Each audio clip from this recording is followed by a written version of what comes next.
Wow. Okay. Really happy that there are like words there, so like that makes my job a lot easier. First of all, I'd like to wish everybody a happy Ally Week, obviously. Okay. And then beyond that, first and foremost, I'd like to thank GLSEN for the award. I have no, actually I do, but I have no words to describe how honored I am and how much this award means to me. And additionally, I would also like to thank the individuals at GLSEN. Without their endless and selfless work, I promise you, we would be living in a completely different world. I'd also like to thank my family and friends for loving me unconditionally and supporting me.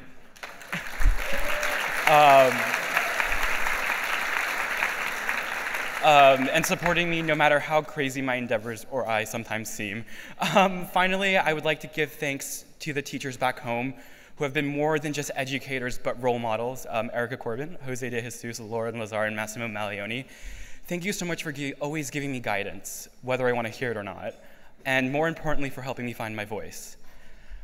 It's really weird standing up here being named Student Advocate of the Year when only a couple of years ago I couldn't even advocate for myself.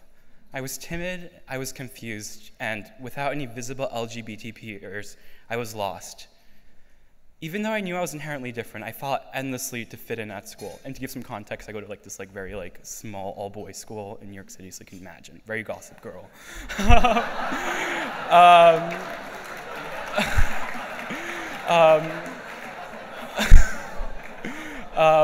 So yeah, I did what most normal people do. I tried really hard to fit in, compromising my own identity for a false sense of comfort. And to be honest, now that I think about it, it kind of sucked.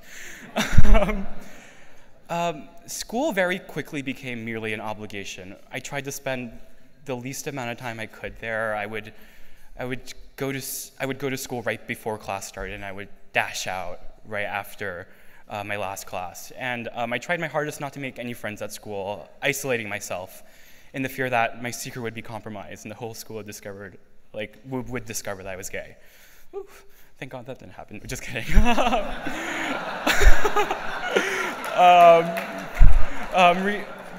And resulting in an inevitable feeling of pain and social exile. I would go home every day and beg to my mother, who's over there, by the way. Hi, Mom.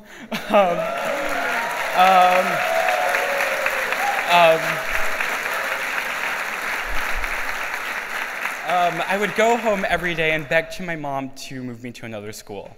And every request was met with the same resounding no. And I don't know whether or not she just didn't want to do it, but Mom, you may have broken every single rule in every parenting book ever written, but by doing this. But thank you so much for having faith in me and pushing me to discover my inner strength. I love you so much.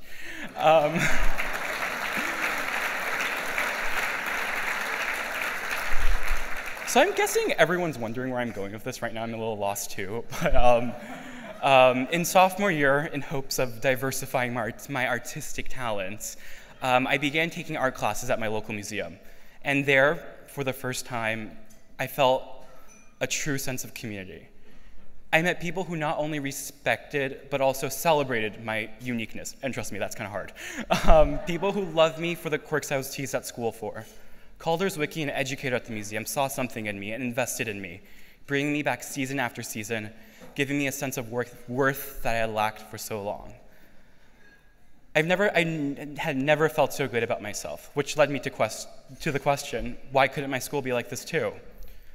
The truth I quickly realized was school could be like this, and with the help and the support of school administrators and peers, the Collegiate School Gay Straight Alliance was born again, dedicated to building a community that was inclusive and comfortable for all.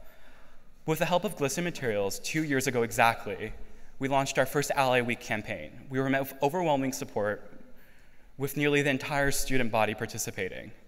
Today, the Gay Straight Alliance is the largest club at my school.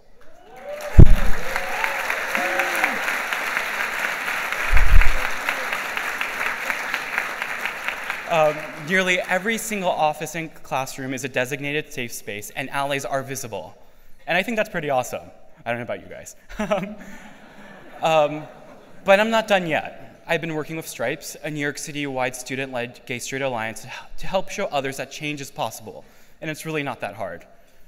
We are a think tank and we are a family dedicated to giving individuals that initial push, the tools and the support to make their schools a safer and more inclusive space for all.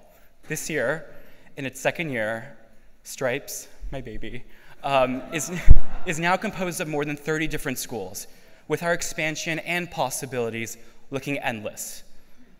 A 13-year-old me could never imagine seeing myself standing here today, and I see myself over there, so I guess I have to believe it.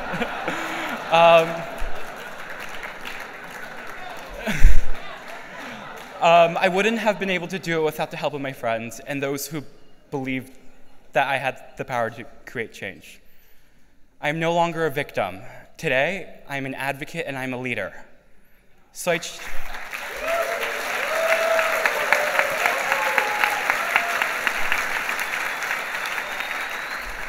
I challenge all of you to think about the things that once seemed unimaginable, things that you want to do but pushed to the side because you thought they were impossible.